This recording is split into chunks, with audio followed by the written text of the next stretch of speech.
Imagine thinking you're just gonna have a normal night with a cool chick and it just so happened that she's married and her husband just came home while you're in the act. I involuntarily had my balls squeezed by a jealous husband that I never knew existed. Tough guy.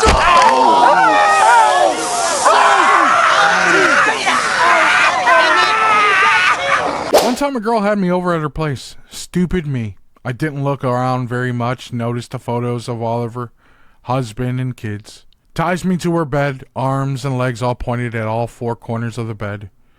Kinda hot being a little vulnerable like that. A few minutes into having some fun times, her husband comes home shouting, "I knew it!" I know you. You know you. And I know you know that I know you. Hits her a few times, leaving her in a pile on the floor, crying. You fucking lying bitch! Ow! Stop it! What are you doing? You were sucking his cock! Next thing I know, he's coming towards me. Not fast, but slow. Like he's going to enjoy what's next. Squeeze the fuck out of my balls. Wake up! I don't mean a single hand crushing the whole sack either. I mean each nut in a separate hand between the thumb and the index finger. Hurt like hell, as he did it for probably 10 minutes straight before slapping her once more before storming out. So here's the ultimate problem with this entire story. One, you didn't keep your head on the swivel. Two, I don't even think you asked girl if she was in a relationship. There's no way that you didn't ask, or was this like a one-night stand pickup kind of thing and you were just kind of going with the flow? I have a question for God. Why? Because the way it was insinuated or kind of in this story is that you guys have been talking a while, and I don't know if you knew or not. That's what makes this decision a little hazy for me in terms of you hitting over there and kind of getting caught, right? Because obviously this isn't the first time y'all fucked and he's been suspicious, and or she's just cheated multiple times. He's kind of had an idea and finally caught somebody, and it just happened to be you. He ain't lying. What's also kind of wild about this story is, man, there was no way for you to fend off or fight the hand squeezing from fucking hell on your nutsack.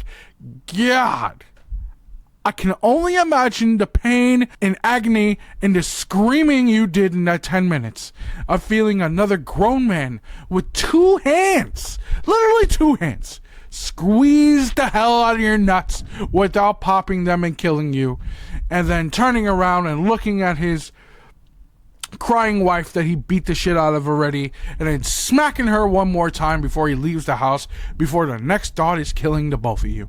If you are going to commit infidelity, please try to do it in a safer manner, especially if you're a man. Especially. Because we both know that there are men out here willing to kill over a woman. And it could have been anything. You and I both know that. And women, you guys need to understand who you're with. Especially if you already knew that your husband was suspecting of you, ma'am. Why'd you keep cheating? If he's already on a prowl and on the lookout. I'm not saying that you should beat women, but you came home and took a beating while you were trying to fuck Buddy, and Buddy took the hand squeeze from hell. I bet that's the last time he cheats. What are your thoughts on this secret? What would you have done differently? Would you have asked if she was in a relationship, or would you have gone home with her? Same for you, ladies, if it was in the vice versa.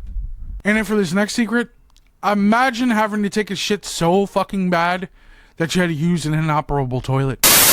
I was at a 4th of July party this year. It was hosted at a lake house of a friend of a friend. I really had to shit, so I make the trek up from the lake back to the house to head in to do my business. What is wrong? Shh. I have to poop. Please don't say another word for a second. You have to poop? Yes, please stop talking to me for 1 second. At this point, I really gotta poop. I'm clenching myself so hard and find that both bathrooms are occupied.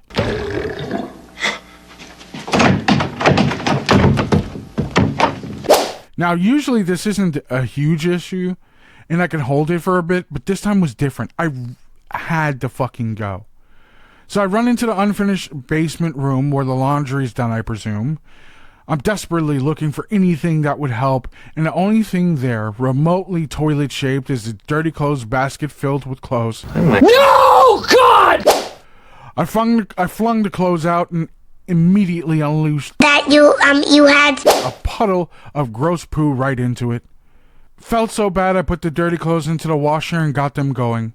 Then I hid the poo-infested basket underneath their deck. They had to have found it now. I will never admit to it. Look, let me tell you something. I think we've all been there. Shit, I think most of us, or a lot of us, or let's say a good percentage, I don't want to say everybody, probably at least sharted on themselves one time. Poop! He's pooped his pants! At least you shit yourself probably once. At least once. You thought it was going to be a fart, a little slip of a tongue came out from the poopy. Caught your butt cheeks, you ran away. You were like, no, this can't be happening to me. Again! Unfortunately for this gentleman, it was happening. It was definitely going to happen. He had no other outlets or choices, but from the story of which he told and the secret that he divulged, I don't know why he looked at a laundry basket when he probably should have just found a sink. I know I just would have just shit in the sink. It would have been easier to get rid of and easier cleanup. At least you could have washed your ass after. But no.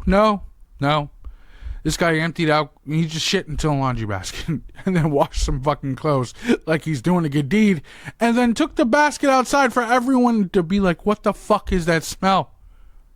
Which is wild in itself. It's such poor decision making that this secret bothers me, because it's just bad decision making all around. You could have just literally shit in the sink and called it a day and wiped everything up and made it easier for cleanup.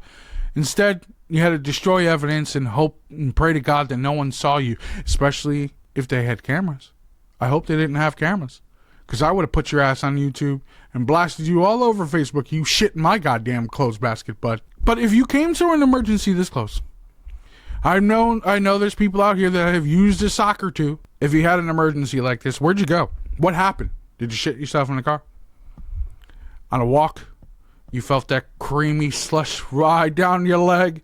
What happened to you? And if you have a secret you'd like to share that I can read and give my thoughts on, please leave it in the comment below. Also, like, share, follow for more. I definitely want to get into more secrets and confessions from you guys. And if you have any other questions, shoot me an email as well. But thank you for watching and have a good night.